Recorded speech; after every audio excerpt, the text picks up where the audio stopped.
Ladies and gentlemen, here it is, the most listened to radio show on the planet. Even the other stations are tuned in too. Welcome to your favorite station, HM 101, where we play all the biggest rockin' hits from the good old days. It's your hosts, Eric and John, and this is Heavy Metal 101!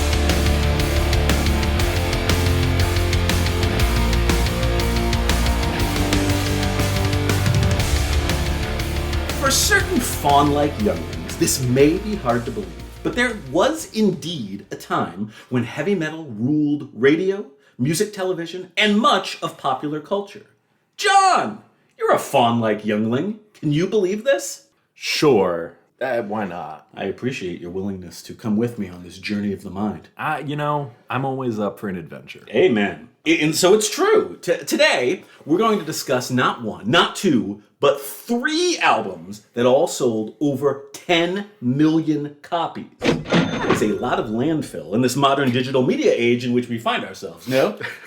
Think of all those Quiet Riot albums just piling up. Love that. Mm-hmm. Aside from selling a zillion albums, one of today's band also has the very special honor of being the first heavy metal band to reach number 1 on the Billboard album charts. Ooh. You have any idea who that might be? I'm going to guess Quiet Riot. Ooh, all right. That's John's guess. We're going to check back and see if you're right. There'll be prizes. Maybe. Wait, was Def Leppard one of them? Def Leppard was one of them too. Yeah, I'm gonna change my guess to Def Leppard. Okay. So were you sticking with Def Leppard? Sure. All right. Prizes on the line. You gonna buy me lunch? Yes, if you're right, I'll buy you lunch. Well, you already know the outcome. I'll buy you a big lunch. But we'll get to that. We're also going to meet the band that was probably most responsible for paving the way for heavy metal's utter dominance of 80s television screens via MTV. Twisted Sister. You're worthless and weak. John, we're going to watch music videos for this episode. Perfect! Videos on a podcast. People love it when people watch videos on podcasts. Everyone loves it when 2 old guys describe something that no one else can see orally.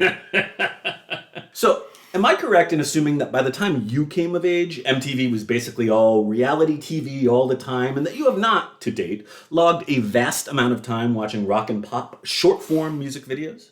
I think that chronologically speaking that is accurate, but I never watched MTV anyway, so I have no idea what was on MTV when I was growing up. Okay, so MTV just wasn't really a part of your adolescence. No. I see. Now, to provide a bit of context, we're going to need to chat about the rise of MTV today, as it most definitely played a key role in the ascension of heavy metal in popular culture. This shouldn't be a huge surprise, of course, because as we have previously discussed, heavy metal has pretty well always been as much a visual as an audio medium. As such, it was particularly well suited for MTV. I must confess that large swaths of my own adolescence were indeed devoted to sitting in front of the TV screen, watching a seemingly endless parade of videos I didn't remotely care about, all in the hopes of catching that week's fantastically exciting heavy metal hit.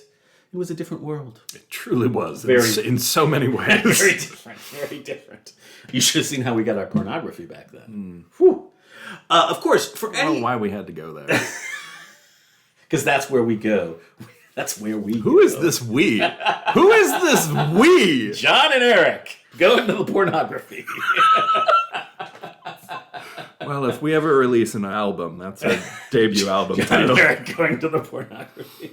Of course, for any self-respecting metalhead, Headbangers Ball, which aired on MTV on Saturday nights from 1987 through 1995, was really where the serious magic happened. But alas, today's episode predates the emergence of the Ball, so we'll have to save discussion of that delightful institution for another time. John, what do you know about the history of MTV? Nothing. Let's say nothing. I'm sure there are little things that I'll recognize as like, oh yeah, I vaguely remember hearing that, but truly, this is not a part of my life in any way, shape, or form. Well, for those of us who came of age in the 1980s, MTV was then a different beast entirely from how people who grew up later might remember it. See, music television launched on August 1st, 1981 at 12:01 a.m. in the Eastern Time Zone. Ladies and gentlemen, rock and roll.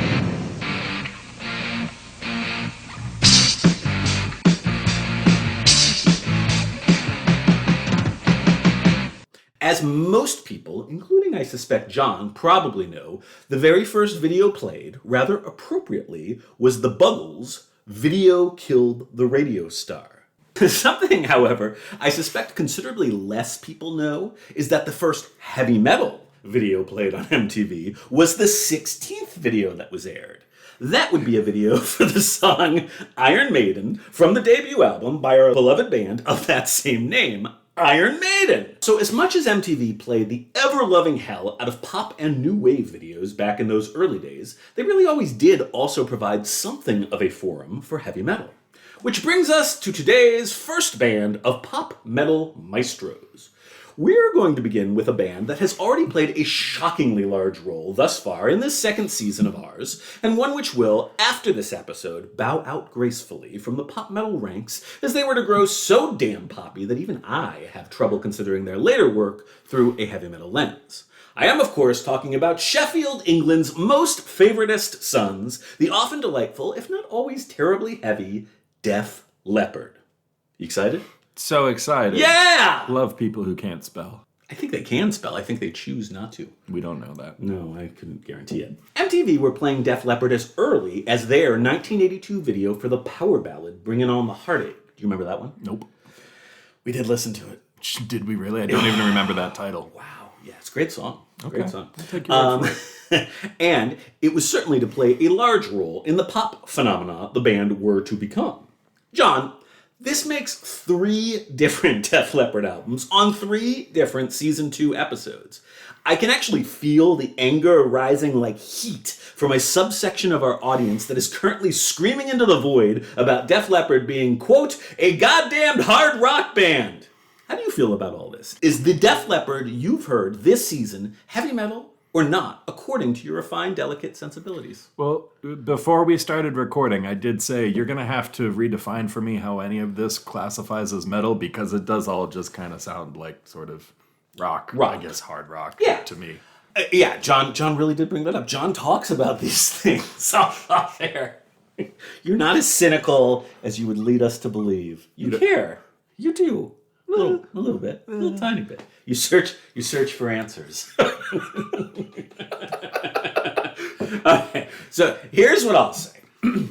Prior to 1987's Hysteria, an album, incidentally, which sold well over 20 million copies, Def Leppard were pretty universally understood as a heavy metal band. Even after that album, which was one of my very own youthful sort of gateway to metal albums, Def Leppard were a band that most of my peers considered as representatives of the lighter side of metal.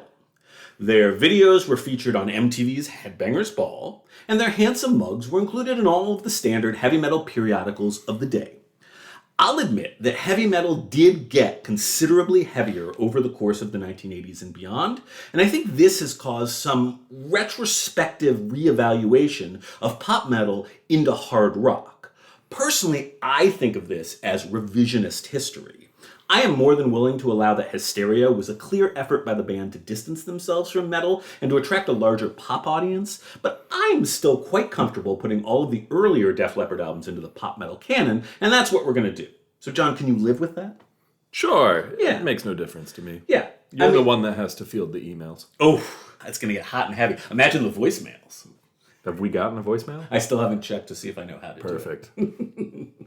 I'm assuming the mailbox is now full, so those who are angry are going to be unable to leave messages, Even and better. their rage will have no release. And Perfect. yeah, That's always healthy. it's going to get explosive. Before we get into album details, let's hear what it is we're working with. Because this particular episode is all about popularity, I'm going to take a slightly different approach to our assigned listening. For each of the albums we discuss today, I'm going to offer 2 assignment options. First off, I will suggest the biggest hit from each album. This will afford those weirdos who grew up chained to a radiator in the basement like John, who perhaps don't have a lot of experience with these songs, an opportunity to hear what all the fuss was about. To make things extra fun, the links we're providing are going to be to the MTV videos of each of these mega hits. John, how fun is that? We love videos. Videos! All of the mega hits we'll discuss today are total classic rock radio standards now. So for those of you who would be happy to never hear these delightful but overplayed songs again, the second assignment option today will be deep cuts that I think illustrate something of value about the band in question. So, does this make sense, John? The listener can choose the top hit video or the deep cut audio, or both, or neither. It makes sense. I'm opposed to giving anyone choices, but it makes sense. Okay. It's lucky for all of us that you don't rule the world. No, you have no idea how true that is. Whew. Would I be first up against the wall? No! Oh, good. Good. Good. No, but the people who wrote emails about me, they're gone. The people who are currently screaming into the void. Yeah, gone. Okay, then. The Def Leppard album under discussion today is 1983's Pyromania, which was basically a mega hit machine. 4 of the tracks on this album comfortably could qualify as mega hits, but the biggest of all was the first single, which made it all the way to #1 on the Billboard mainstream rock charts in 1983. That would be Photograph. So for those of you who have, like John, frittered your lives away under a rock, that one's for you. Pause the podcast and click on that link in the show notes. My deep cut of choice actually immediately follows Photograph on the album, Stage Fright. It's my favorite of the non-singles on Pyromania and excellently illustrates the tightrope between pop metal intensity and accessible, memorable, lighter rock hooks that Def Leppard walk throughout this album. Great stuff. John, let's watch a goofy 80s video and then listen to a great album track that no one remembers. This is going to be oodles of fun. Love it. Your systems are offline.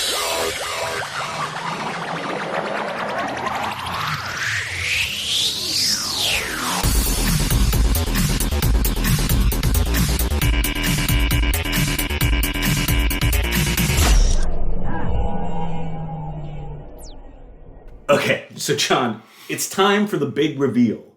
Had you ever actually heard Photograph prior to your listening for this episode? I want to say no. Let me put it this way. I don't consciously remember hearing Photograph. Okay, so you're not willing to guarantee that you've never heard it. It's just not something that stuck with you. It is certainly not a song that I listened to and went, oh, what was that? And then went and sought out. I could see that. Yeah. I could see that. I wanted to point something out to you that I neglected to do when we were off air, so I'm going to do it now. Check out song number 7 of Pyromania. Rock of Ages. Does that sound like a familiar title to you?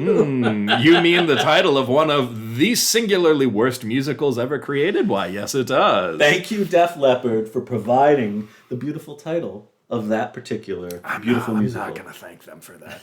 Even you can't pretend to like Rock of Ages. No, it's a piece of shit. Yeah, Total it's piece absolute of shit. trash.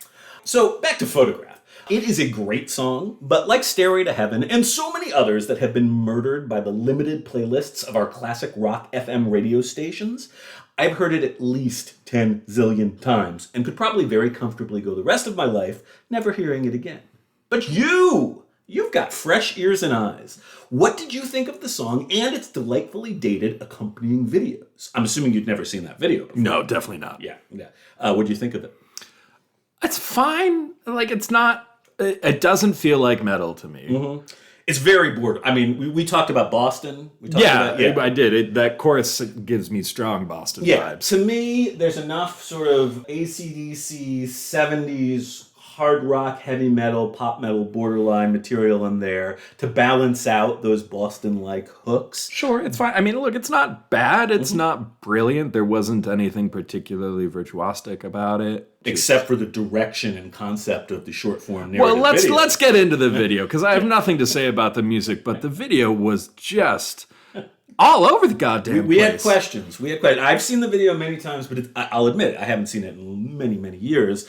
It doesn't make a lick of fucking sense. No, there's a whole initial knife motif that is completely abandoned. But in rhythm, which I found kind of interesting. Well, that's great. I mean, rhythm's good. Yeah. But it wasn't like a stabbing gesture. It was just sort of like they flashed a knife on the screen. I thought it was stabbing into something. Maybe I didn't get stabbing vibes. But there was that chalk outline. There was a chalk outline of a body, and then some lady that looks like Marilyn Monroe laid in the chalk outline, but it clearly wasn't her body. And so there's this whole implied murder thing that never gets resolved.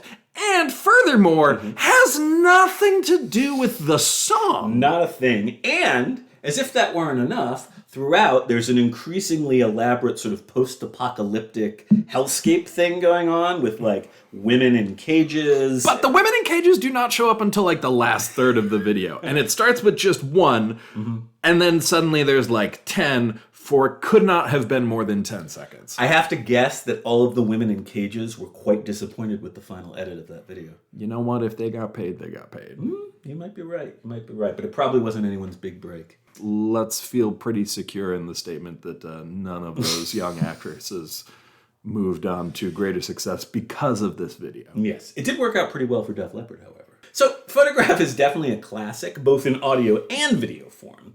It reached number 1 on what is now known as Billboard's mainstream rock chart, and number 12 on the pop charts, which is not too shabby. It's weird to me that one song can classify on different charts. Yeah, charts are weird. Charts are really weird. We could talk about that extensively, but... Hey, let's not. It's so fucking arbitrary. Totally arbitrary. And mostly racist, too. I love that. A lot of racism. That tracks. That makes sense. It's an American thing. Yes, it is. Photograph certainly isn't the most metal song on this admittedly borderline album, but it has a very good riff and a tremendously memorable hook, and I happily welcome it into the pantheon of pop metal classics. Now, by contrast, what did you think of our deep cut Stage Fright? It is a little bit heavier. Don't you think that this track more clearly illustrates this dichotomy between, like, pop and metal? It's got the pretty genuinely heavy metal riff and verse, and then a very, very poppy, how did you describe it? Wholesome. Yeah. Overly wholesome. The chorus sounds wholesome. Yeah. Sure, you could view it as a dichotomy. You could also just view it as sort of artistic confusion and not really having a defined identity. However you want to frame it, it's fine. Who am I to judge? How many millions of copies have you sold? None. Yeah. None. Yeah. I've not even produced an album. Oh, that's so sad.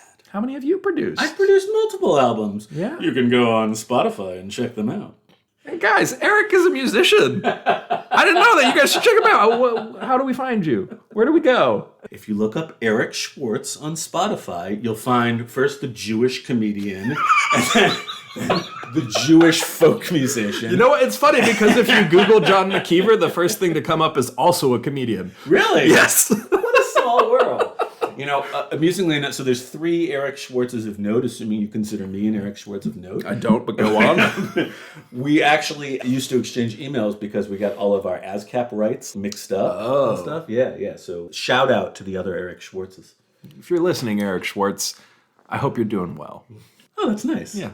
So back to Stage Fright. To me, it's this is sort of effective musical schizophrenia. I think it finds a real sweet spot between metal and hard rock, and Def Leppard were able to capitalize massively on that sweet spot for the rest of the 1980s. It made them huge. This sort of half Foreigner, half Metallica kind of image really worked out for them quite well. Before moving on, ye olden fast facts about Pyromania. It was released on January 20th, 1983, and went on to hit number 2. Number 2. You're supposed to show huge disappointment right now. Oh. So yes, because, not number 1. Who's not getting lunch today? The real disappointment is if it's going to be Quiet Riot, and I just should have trusted my gut. That's where... Ooh, so there's still... Well, I wonder what's going to happen. I can't remember the third band that you made me listen to. Could be them too, but... There were 4 bands! There were 4... Jesus. That's funny. Now, why number 2, you ask? Alas. I didn't. This is what prevented you from getting a free lunch. You should be curious.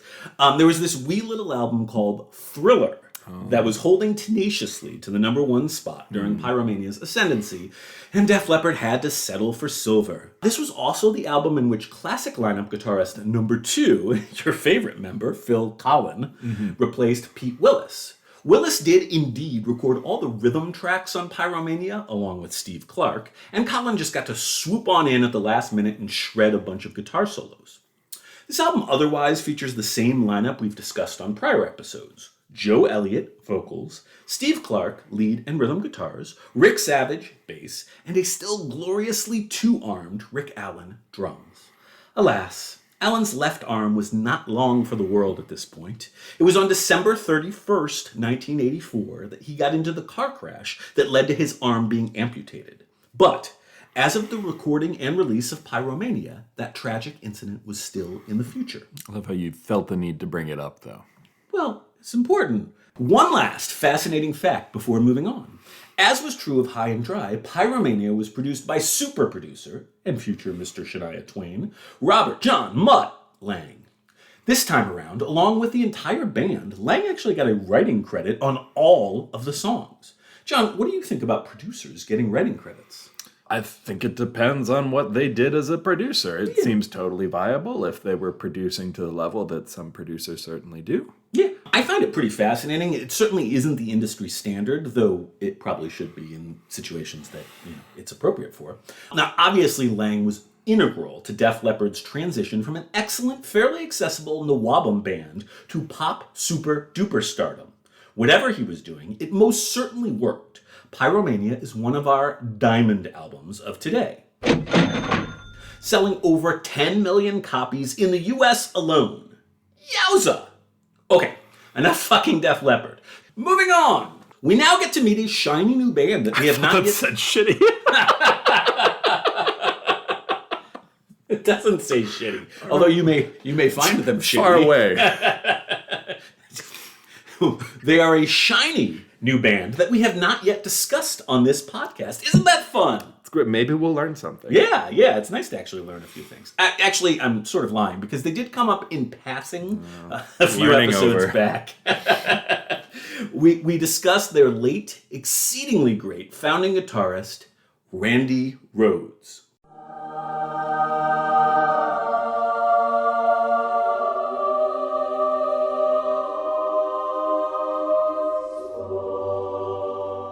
The band in question, of course, is Quiet Riot. Hey, I remember them. Oh, so much for us not having talked about them. John, are you a Quiet Riot fan? I don't remember. I remember the name. Wait, you just listened? What about the playlist? Yeah, that was a whole day ago, Eric. All right, I'll remind you in a minute. Well, here's the thing. Actually, I'm not a Quiet Riot fan either. No. They actually are a pretty shitty band. Hey, look at that. So we're in rather unfamiliar territory here. In the greater scheme of things, I think that Quiet Riot is pretty mediocre. So much so, in fact, that their first two albums were released by their label only in Japan. That's a weird choice. Where are they from? They're from America. They're from Los Angeles. Interesting. So, would you agree that's probably not a great sign of label confidence? Yes, I think that is a fair marker. Indeed. But Quiet Riot's third album, Metal Health, was not only released worldwide, but also earned the rather wild distinction of being the very first heavy metal album to hit #1 on the Billboard Top 200 charts. Always trust your gut, people. Always trust your gut every time. You've done so much trivia, I would think you would have learned that by now. I think I will never learn that lesson. Yeah. Now, to continue our explorations of darkest truthiness, I must confess that I think Metal Health is a pretty terrible album. It just happened to have two pretty great singles. Unsurprisingly, this album also definitively marked the zenith of Quiet Riot's exceedingly brief time in the spotlight. The follow-up album, Condition Critical, sold 1/10 of what Metal Health had sold, and our heroes were relatively quickly relegated to the dustbin of music history, which is sad, but maybe probably just a little bit justified.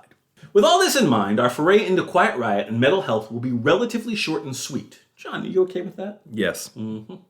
A few important facts about the band. Quiet Riot were formed in sunny Los Angeles way back in 1973 by beloved guitar icon Randy Rhoads and a bassist named Kelly Garney. Fun fact!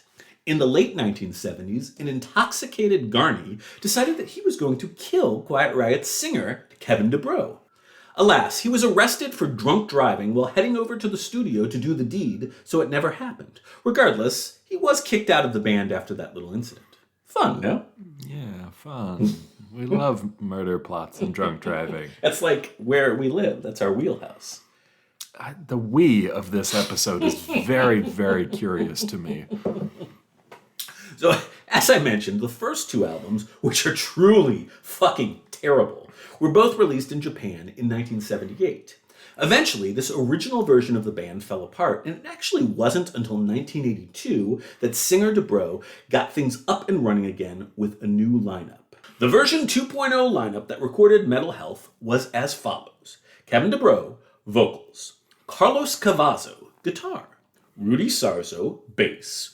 He was only then freshly returned from the time spent in Ozzy Osbourne's band, which he had left following the trauma of witnessing Randy Rhoads' tragic death. You remember that sad story? Yes. Yeah, very sad. And Frank Benali, drums. The bassist prior to Sarzo, a fellow named Chuck Wright, actually played on two of the album's tracks, including the rather iconic opener, Bang Your Head, parentheses, Metal Health. Let's get to some assigned listening and viewing so that we can get our ears around what Quiet Riot was all about when they were at their very best. Now, here's the thing.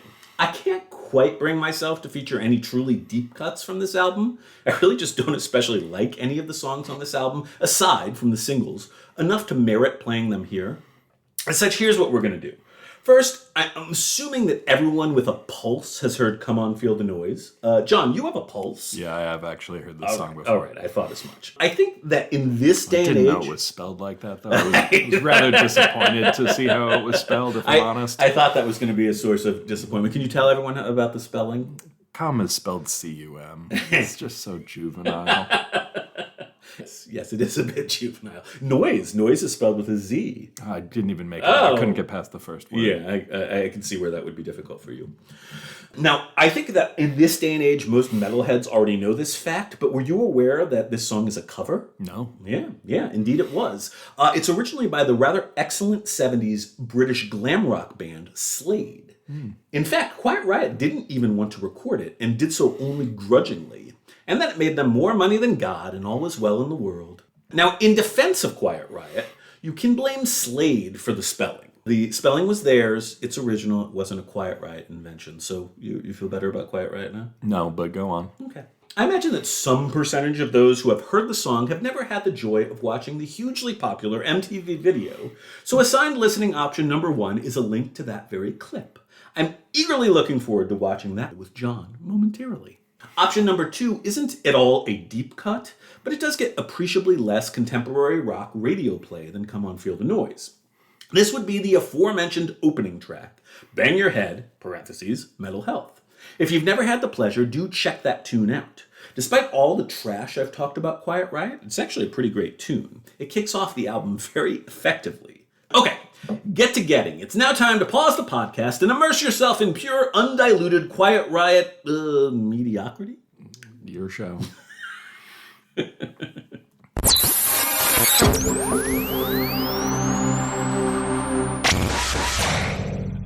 You know, I talk shit, but those are actually both really, really good songs. What do you think? They're fine. Mental Health is a killer song. You don't think that song was good? It's not bad. You're just kind of cruising on neutral here? Yeah, it's like, okay. Rolling down the hill? You know, the thing my ear is brake. always drawn to in all of these, because I just find it sort of fascinating, is the bass line. Mm-hmm. And you will note that in Metal Health, the bass line is one note. Boom, boom, boom, boom, boom, boom, boom, boom. But then there was the boo-doo, boo-doo. That's cool. There was that one little thing that I was like, oh, look, a thing. And then we were back to that one note. Yeah.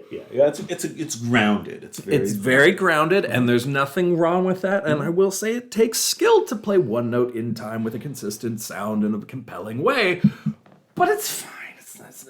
But neither of these songs is something that I'm ever going to be like, I gotta go listen to this. It's fair. I mean, the main thing I think, because I know the entire album and a few other Quiet Riot albums and don't like much of it at all, is that these two songs are both quite good. So is it the merit of these two songs that bring them to the podcast today? Why are we talking about Quiet Riot? So we're talking about the ascendency of pop metal, and this album was the first heavy metal album to go to number 1 on the Billboard charts. So is this heavy metal? This counts? Yeah, this totally. Metal Health? You don't think Metal Health? Okay, but you can put words on shit. That doesn't mean it sounds like it. In the 1980s, unquestionably, without any doubt, Quiet Riot were construed as a heavy metal band. All right. I think in 2023, an argument could be posited that this music is not heavy enough to be heavy metal. But again, to me, that's sort of revisionist, because it was designed as heavy metal music. It was perceived as heavy metal music. So to sort of shunt it away now because we're embarrassed by it because it's too close to just hard rock or just straight ahead rock music, I'm not comfortable with that. I respect that. That's a reasonable stance. Thank you. Now, for the record, I actually distinctly recall being really frightened of the metallic masked figure that was featured in the video and on the cover of the Metal Health album when I was at the tender age of just 7. It's creepy. John, did the Quiet Riot song and video both frighten and simultaneously inspire you to feel the noise? No, I didn't find it frightening, but in your defense, I'm now in my 30s. Not 7? Yeah. I think what I found fascinating about the video, and particularly empathized with about the video, is that the first half of the video is just someone trying desperately to make the song stop playing. It was like the John story, right? I could totally see how you would have been deeply affected by that. That's funny. I hadn't thought of that, but that makes perfect sense to me. Yes. What about your mental health? Is your mental health okay? Sure, I don't. Who can say where my mental health even stands, quite frankly? After doing however many episodes of this show, I think what we've proven is that my mental health is lacking. The real question is your mental health better or worse than it was before we started? I think that's going to be a point of view answer. Yeah. Okay. Well, we're gonna reevaluate that in some future date. Can't wait. So again, I think both those songs are a lot of fun. I don't know why I can't get into the rest of this album. I've listened to it a billion times. I listened to it as a kid. I listened to it as an adult. It just isn't my cup of tea. I just don't like Quiet Riot's songwriting as a general rule, as much as I do like the original Metal Health and the cover Come On Feel the Noise. Now, Metal Health came out on March 11th of 1983, but it wasn't until August that Quiet Riot released the single for Come On Feel the Noise. That single made it all the way to number 5 on the Billboard Hot 100 chart and carried the album all the way to number 1, baby. It's such an odd world, but Quiet Riot were indeed the very first heavy metal band to score a number 1 album on the Billboard charts. Metal Health eventually sold a cool 6 million copies in the US and 10 million worldwide. So apparently there are quite a few Quiet Riot fans out there. I'm hoping they don't all get mad at me for talking trash. It's really quite stressful, John. I think my mental health is declining over the course of this episode. Is this how you feel every day of your life? No, I don't feel. I envy you that. Yeah. I do. It hurts. Do you have any further thoughts or questions about Quiet Riot before I usher us along into more dangerous, confusing territory, wherein we continue to talk about bands I don't particularly like? Oh, I can't wait. Let's go. I'm assuming you're enjoying yourself hearing me. I have to say, you being miserable is a fun new shift in our dichotomy. I have a tummy ache. All right. So let's keep things awkward and delve into some Twisted Goddamn Sister. John, are you a Twisted Sister fan? As is evidenced, I forgot that they were a part of this episode. The playlist I made you really doesn't seem to have stuck in any meaningful way. Yeah, I think that's fair. Okay. But you didn't hate it. No. Yeah. None of it made me, angry. It's better than Rock of Ages, right? Sure. Yeah. That's fair. Good. Now, this band definitely merits a photo, as I do think that visuals, both in terms of the extraordinarily well-crafted music videos and also the visual aesthetic of the band themselves, played a big role in Twisted Sister's brief time in the glaring spotlight of superstardom. John, please tell us what you see. I will, but before I do, I have to ask. Is this a picture you've specifically chosen to frame them in a light that is maybe negative, or is this just what they generally looked like? I will say, unquestionably, this is what they genuinely looked like. Yikes. This looks like a series of midlife crises. So I'm going to start with the guy in the middle. Of course, the great Dee Snider. Okay, so Dee Snider has, a just exceptionally curly, long blonde hair. and appears to be wearing clown makeup. Yes, he's got... Like, he's got his general base is vaguely white, like whiter than white skin. He's got bright red rosy cheek highlights. He looks like he has on some red lipstick. Definitely. He's got, and then blue and white around his eyes, which is like distinctly a clown feature. It's somewhere between light clown and hard drag, I think. Yeah, I think that's fair, and it looks like he's saying, "Get off my lawn!" Oh, yeah, you're like weirdly close there. Okay, and then there are 4 other, like, slightly more normal-looking people. I'd say they're comparably nondescript. So I try not to wallow in too terribly much nostalgia, but the 80s... Are you nostalgic for this? Yes! Do you miss this time? I do! It was beautiful! The 80s were a fascinating time in terms of those genuinely surprising things, like Twisted Sister, which popular culture briefly chose to glom onto. I mean, that's weird, right? Who am I to judge? Who are you to judge? It was a decade in which a lot of terrible stuff happened, don't get me wrong, but I do find it endearing that 5 awkward, ugly dudes in particularly gaudy drag could briefly become international superstars. Don't you think that's kind of nice? Sure. Yeah. Gives us... Good for them. Gives Good us for hope. them. We could still become superstars. We just need Is to start... that the look you're willing to adopt? I mean... I would pay a reasonable amount of money to see you dressed up as that guy in the middle. I used to wear lipstick to goth clubs and stuff. Okay, that's fine. That's not clown makeup and a curly blonde wig. No, I never Twisted Sister did. Okay. Yeah. By the time they became famous, Twisted Sister had actually already been around basically forever, forming all the way back in 1972 in the great state of New Jersey. They kicked around the Northeast as an ever-increasingly popular but still unsigned club band for a long time. After a decade in those trenches, they finally managed to get signed and release a debut album, Under the Blade, in 1982. Good for them, sticking it out on the club scene for a decade. I know I don't have that kind of perseverance, and I'm absolutely certain that you don't either, correct? Yeah, absolutely not. Yeah. We are both, to quote the Bard, worthless and weak. Interestingly, parallel to the ascension of Quiet Riot, who had similarly been around in one incarnation or another forever before becoming fleetingly famous, it was with Twisted Sister's 3rd album that they finally broke through, 1984's Stay Hungry.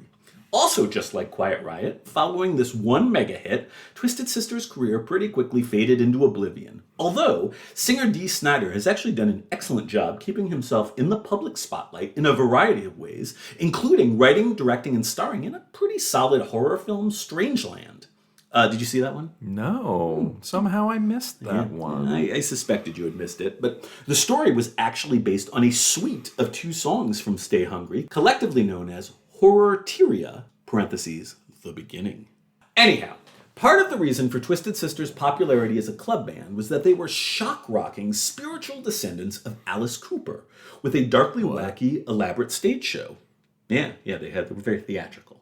Remember Alice Cooper? Is that the only connection, that just they put on a theatrical show? Well, they were huge Alice Cooper fans and sort of based their whole shtick on him, so I would say... Do you call yourself a spiritual descendant of Alice Cooper? Wow, that's really interesting.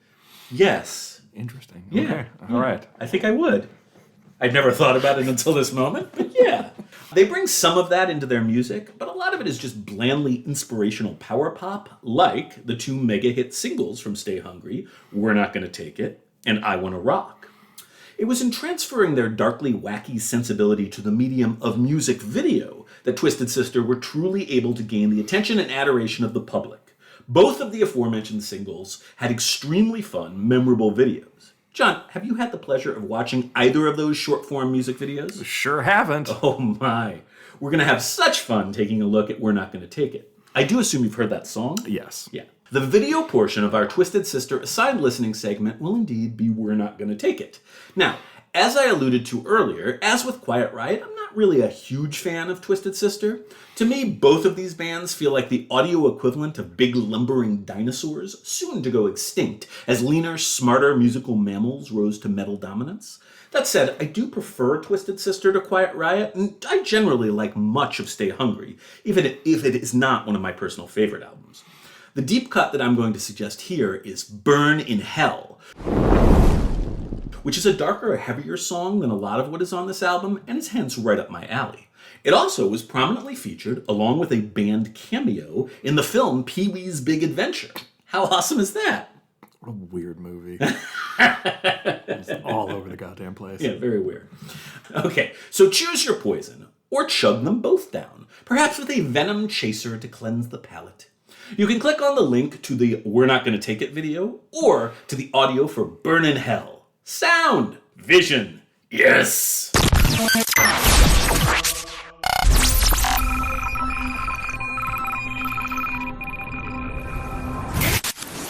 John! Eric. Are you going to continue to take it, or have you finally seen the holy metal light? I have to say, I had way fewer problems with that song before I watched the video. The video unsettled you a bit? The video was just all over the goddamn place. I mean, look, I already spoiled the fact that I'm no profound fan or great defender of Twisted Sister. In my honest opinion, like Quiet Riot, they were a band of pretty limited abilities, both as players and as songwriters, who had the good fortune of being in the right place at the right time. Neither of these songs are transcendent or anything, but both are really solid. I mean, We're Not Gonna Take It particularly is catchy as hell. It was perfectly constructed to appeal to angst-ridden 80s teenagers all around the world. No? Yeah, that's fair. Yeah. And it's hard not to appreciate a good Animal House tie-in. The star of that video is Mark Metcalf, the dude who played Niedermeyer. Who apparently had fallen very far. I don't know, a lot of people got to know him pretty well from that video. Very successful thing. Twisted Sister also helped to illustrate an interesting phenomenon that was beginning to emerge by 1984. Songs that were omnipresent videos on MTV that either weren't official singles at all, or at least didn't get nearly as much attention on radio and through single sales as they did MTV airtime. We're Not Gonna Take It hit number 21 on the US charts, while I Wanna Rock peaked at number 68. Better than you or I have done, but not exactly setting the singles charts afire. At the same time, it was impossible to tune into MTV in the mid-1980s for any length of time and not come across one or both of these videos. In Twisted Sister, we have an early example of a metal band who owed their success principally to their MTV exposure. That said, Twisted Sister didn't ever quite reach the hallowed pop metal heights of bands like Def Leppard and Quiet Riot. Stay Hungry, which was released on May 10th, 1984, sold a comparably modest 3 million copies and peaked at number 15 on the US charts. These are certainly not unimpressive numbers and serve as further illustration that heavy metal was beginning to really make a dent on the Billboard charts and on popular culture writ large. I don't have too much else to say about Twisted Sister, but I do want to note that for whatever goddamn reason, We're Not Gonna Take It was listed by our censorious pals at the PMRC, the Parent Music Resource Center, as another part of their Filthy 15 list of naughty songs. Really? Yeah, that's this was amazing. I know, it's... For what? So, apparently the Housewives of Washington thought that all of us should, in fact, take it. Hopefully we're going to tell the whole story in more detail on a future episode, but I will note that Dee Snider's testimony in the Associated Senate hearings was definitely one of the great heavy metal moments of the 1980s. But that is a story for another day. Okay, let's quickly review what we've thus far discussed before delving into this episode's grand finale. First, we looked at Def Leppard at the start of their transition from pop metal powerhouse to rock super duper stardom via Pyromania. An album which I like, but which I do think is demonstrably weaker than its predecessor, High and Dry. Next, we discussed two bands who kind of sort of suck a little bit. John, did I just say that? You did, it's fine. I'm sure we won't get any angry emails at all. This episode is giving me agina. Quiet Riot and Twisted Sister were both veteran 70s bands who both released third albums that were blessed with tremendously catchy singles which helped each band very briefly catch fire before flaming out in spectacular fashion immediately thereafter. I genuinely dislike Quiet Riot's mental health, other than the two singles, which I rather enjoy, and I somewhat sort of enjoy Twisted Sister's Stay Hungry, which is a reasonably pleasant pop metal album. John, by contrast, hates everyone and everything with equal ferocity and fervor. Is that accurate? I'm an equal opportunity hater. Excellent. We're all caught up. So perhaps the takeaway at this point might appear to be that Eric and John don't especially love the pop metal of the early 1980s. But wait, dear listener. Forsooth, a savior doth beckon. I heareth the sweet song of a blonde Jewish angel from Indiana. John! Do my ears deceive me? Has David Lee Roth come to save us from all this goddamned pop metal mediocrity? I mean, sure, but more importantly, this is an educational podcast. None of your takeaways, dear audience, should be relevant in any way to what we think about this music. Hopefully, you've learned some sincere facts about some of this music from the 1980s that was shit.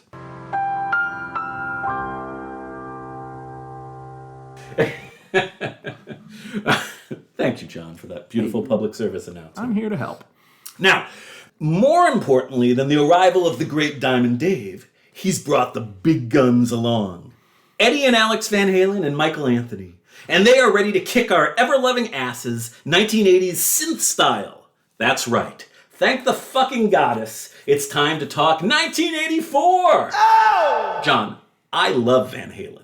We talked about them quite a bit last season when we explored their epoch-defining debut, and you rather liked that album. What did you think of what you heard from 1984? I don't remember what songs Oh my God. you had me listen to. I like how you whisper. I genuinely didn't even realize Van Halen was on that playlist. So again, I turned it on in the background as I was working. You are the worst human. Okay, so the two songs were Hot for Teacher. Oh yeah. I don't think I had ever consciously heard that before. Really? Yeah. Oh, wait till you see the video. And then House of Pain. I don't remember that one. Which is pretty, all right. You want to ask me the question now? I rescind my question for later reevaluation. God, you suck. As I believe I've previously mentioned, I absolutely adore all of the David Lee Roth-led Van Halen albums. I even actually quite like the 2012 reunion album, A Different Kind of Truth, as well, despite the fact that it lacked Michael Anthony on bass and backing vocals, which was a bummer. For me, however, the two best Van Halen albums will always be the debut and 1984. I know that there are many who will argue that if Van Halen ever really were a heavy metal band, 1984 marks the start of definitive movement towards softer pop/hard rock territory. I do think there's some truth to that, which is borne out by the distinctly less hard-rocking Sammy Hagar-led era that was to follow. But I also think that 1984 as a totality is a heavier album than many people remember. Yes, the instrumental opening track and the delightful but not metal first single, Jump, hardly sound like the rocking kickassery of songs like Atomic Punk or On Fire. Yeah, I think you'd be hard-pressed to classify Jump as heavy metal. Yeah, but other than those opening two tracks and the mid-tempo I'll Wait, everything else on this album is pure molten pop metal perfection. Let's get into our final and by far most delightful bit of assigned viewing and listening so you can see what I mean. Jump is clearly this album's super crazy mega hit. It was Van Halen's only single to make it all the way to number one. It also had a rather fun, if simple, video. However, I'm now breaking previously established protocol because gosh dang it, there simply ain't nothing better in the history of the world than the Hot for Teacher video. Anyone who hasn't had the pleasure simply must watch this video. It should be universally mandatory viewing, and when I am the king of the world, it most definitely will be. As such, assigned listening option number one is the music video for the fourth single released from 1984, the absolutely incredible Hot for Teacher. Choosing a deep cut was considerably more challenging for me this time because I really do love every song on 1984. After weeks of sweating, praying, and deepest meditation, I've decided to choose the album's dark, moody closer, House of Pain, as the deep cut listening assignment. Actually, I mainly chose it because despite the fact it's awesome and quite heavy, of all of the individual 1984 tracks on Spotify, it had the least plays by a considerable margin. Clearly, this is a deep cut indeed. This is the good stuff, and both of these tunes will serve to remind us that accessibility and quality are most definitely not mutually exclusive. Pause the podcast, click the links, and dig on in. Viva Van Halen!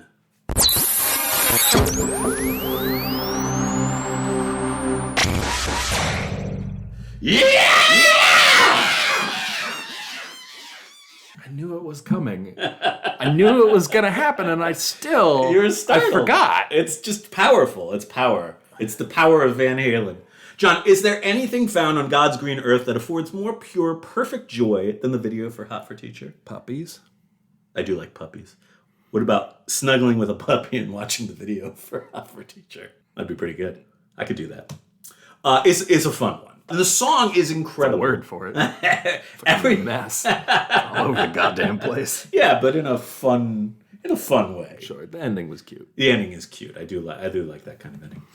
That's what you grew up with. There's your nostalgia. Yeah, it's a little bit of nostalgia. It's true. That's a fair comment. I'm gonna let the wonderful writer and journalist Chuck Klosterman sum up.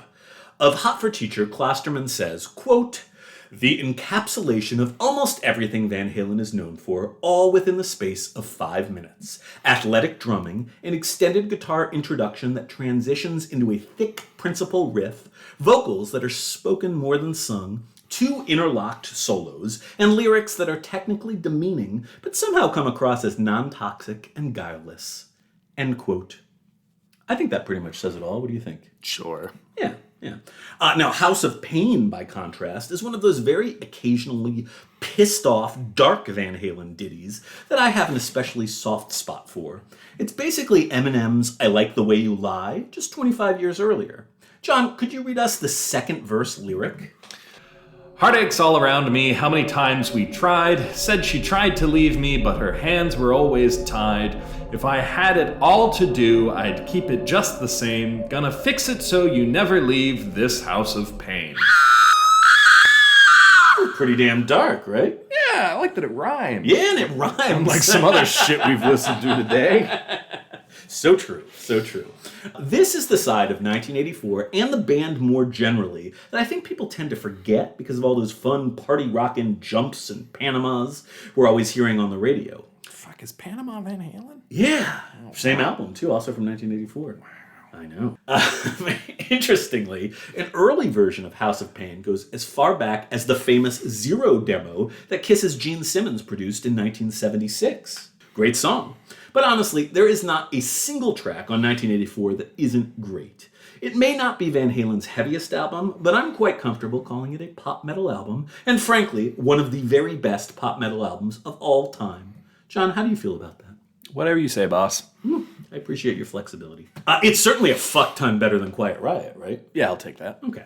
Anyhow, I won't go into as much detail on this album as I'd like because we've already been talking for quite a while and I can see it's just about time for me to put you down for a nappy. I hate that. Please don't ever say that again.